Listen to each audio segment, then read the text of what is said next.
But this adaptation, again, is not involving new genetic information. In fact, the process causes the loss of the genetic information for short hair. Great diversity is possible through the new combinations of existing genes. Even mutations can cause rearrangements of chromosomes, and degenerate changes or loss of information which creates diversity. This is a fundamental problem. Mutations and natural selection both result in loss of genetic information.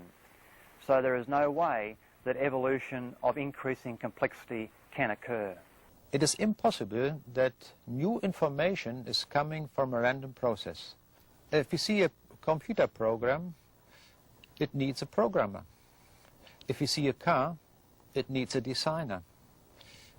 If we see the biological information in the cells, then we must say that is the right conclusion. It needs a creator who has made the program, the genes, to create the proteins, to create the organs. It is necessary that we have this. So we can say evolution is an impossible process.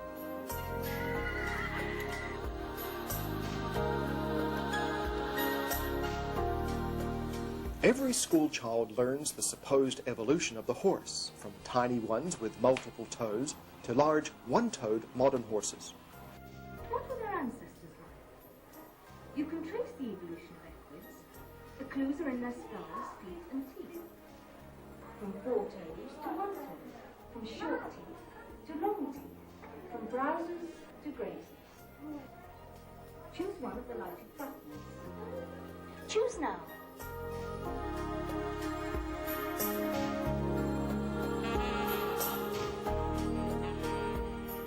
But has the horse really evolved? Many scientists doubt it. There are many different varieties of horses we can get through breeding, but they're still just horses.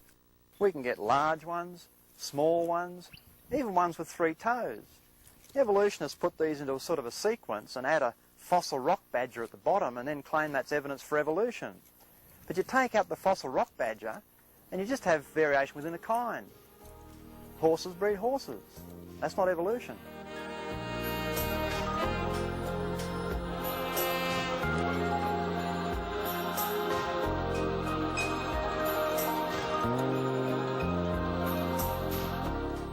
The information required for large-scale evolution can really not come from random mutations. The Darwinian model says that it does, but nobody has ever made a calculation to show that it does. I've made a calculation that shows that it doesn't. Professor Dawkins, can you give an example of a genetic mutation or an evolutionary process which can be seen to increase the information in the genome?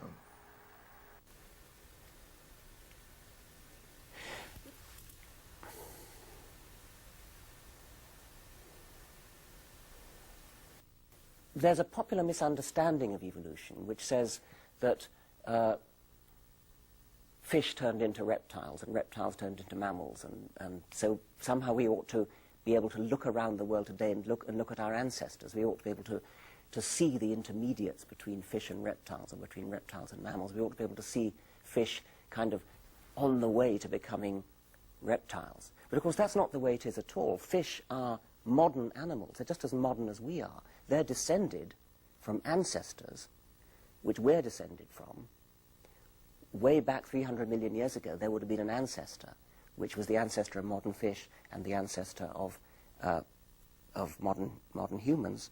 And that ancestor, if you could have been there then, you could have seen the first steps towards a fish, say, coming out onto the land and becoming something like an amphibian. But that was a long time ago. You wouldn't expect to see that today. If one were to believe the neo-Darwinian account, you would have to say that information is built up gradually in small steps, a little bit at a time. And if one examines the mathematics of this sort of thing happening, it turns out that one has to assume that at any stage in evolution that there are a large number of possible mutations that could occur, that could be adaptive. And if there are a large number, we should be able to find some today. And the fact is that we don't. All the mutations that have been examined on a molecular level show that the organism has lost information and not gained it. The Genesis account of creation implies that virtually all genetic information existing today was present in the original kinds. So, great variation is possible within each kind, but one basic kind cannot change into another.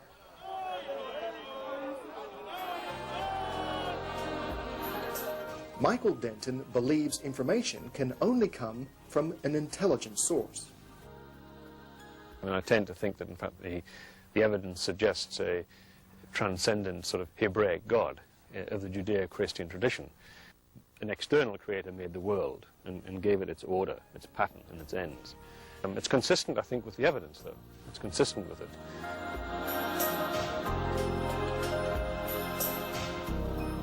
Just as the information in books has to come from an intelligent source, so the huge amount of genetic information in living things must come from an intelligent creator. The evidence fits the biblical model, where there's a large amount of genetic information created in the beginning, allowing adaptation within the kind and being degraded since. The information had to be programmed into the living things in the beginning. Living things did not evolve, they were created. If we look to the Bible, then we see there is a creator. The creator has made all things, the material processes and also the information. Evolutionists believe complex life forms came from simpler ones, but random processes with natural selection can't account for it, and it's never been observed or replicated.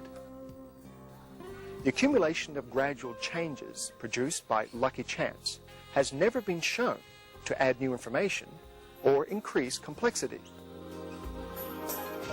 Creationists believe that all the evidence points to a creator. Dogs may be hairy or bald, and frogs may be spotted or green. But dogs will be dogs, and frogs will always be frogs. Even with a kiss from the princess, a frog will never become a prince.